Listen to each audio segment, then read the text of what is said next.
if I told you that there were 5 April sown flower varieties that you could plant today and get 2,000 blooms throughout the season for less than $15 in seeds? My name is Jill and I'm Bootstrap Farmer's resident chaos gardener. Smart gardeners don't just pick pretty flowers, they choose varieties that work as hard as they do. By the end of this video, you'll know which 5 types of flowers you need to plant this April to get the best blooms all year long. And P.S. some of these varieties are also edible flowers, so you can have your blooms and eat them too.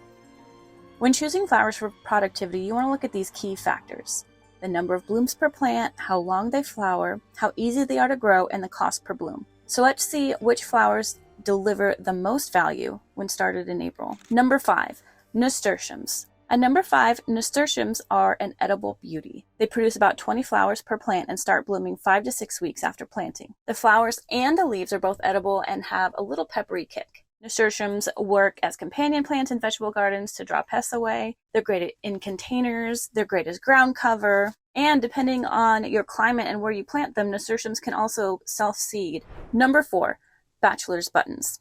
These are also known as cornflowers. They are a charming self-seeder.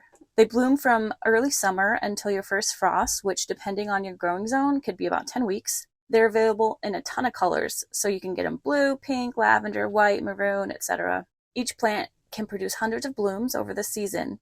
They'll self-seed, so you can get free plants next year. Or if you grow them over landscape fabric, you can minimize self-seeding and selectively harvest seeds to save for next year. Butterflies love them, they're wonderful for pollinators, and they make excellent cut flowers. They're the perfect addition to your cut flower bouquets. Number 3, marigolds. Coming in at number 3, marigolds, a garden workhorse. French marigolds can bloom in just 50 days, while African varieties can take 75 to 95 days. Each plant produces at least 20 flowers or way more. You can deadhead these plants for nonstop blooms until your first frost. These plants are great companion plants and they deter pests naturally. The cost per bloom ends up being just pennies. Marigolds are also really easy to save seeds from and plant again the next year, and they can also self-seed. Marigolds are also another type of flower that we're talking about today that are also edible. They also dry really well if you like to press flowers, and they are just beautiful.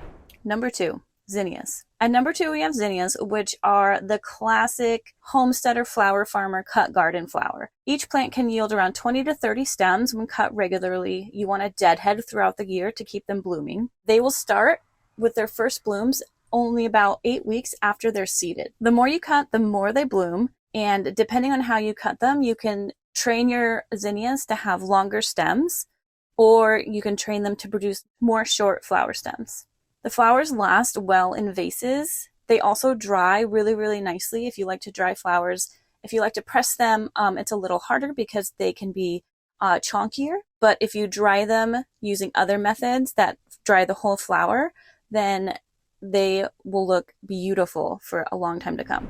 Section 3, the winner. Number 1 choice here, cosmos. So cosmos are truly a productivity champion. They bloom and bloom and bloom. They can produce over 100 flowers per plant, and they are a cut and come again, harvest more to get more plant all the way. Cosmos can be more delicate though, so you want to try and protect them under some type of netting or low tunnel or high tunnel if you can. If not, it's not the worst thing in the world. Some of the Cosmo blooms can be a little delicate, especially if you get rough weather like hail. And now a Cosmo can give you over 1,000 blooms per dollar spent, which ends up being the highest value of blooms per dollar spent out of this list, although they're all pretty remarkable. So let's talk a little bit about growing cosmos. To maximize cosmos productivity, you want to start seeds 4 to 6 weeks before the last frost, or direct sow them afterwards. If you want to maximize your bloom time, you definitely want to sow them early though. Pinch your plants when they're 8 to 12 inches tall for more branching, and that equals more blooms. Plant succession sowings every 3 to 4 weeks for continuous blooms. So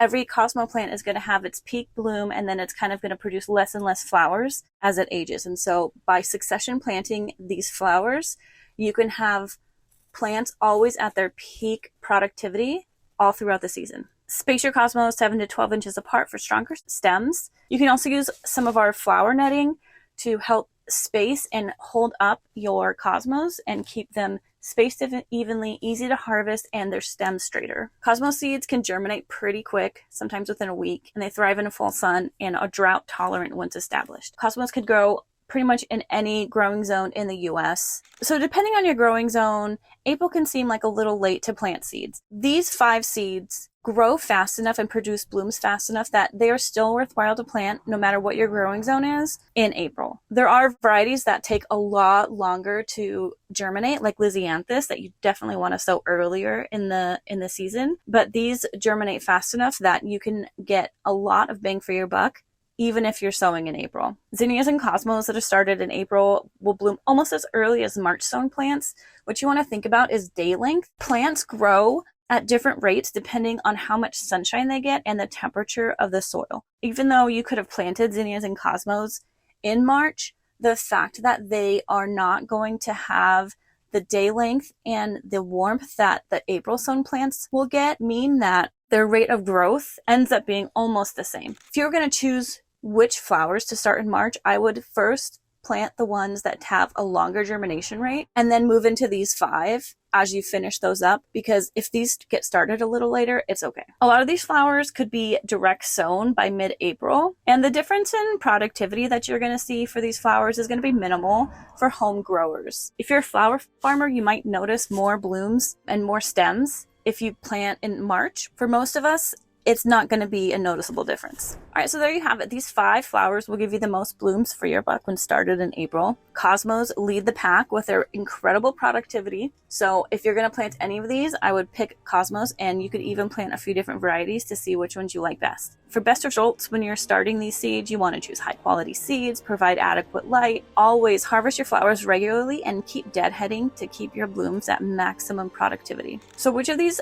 productivity powerhouses are you growing this year? Let me know in the comments. Make sure you like this video if you want to see more flower videos from Bootstrap Farmer, and subscribe to our channel to stay up to date on everything we're doing and all of our new videos.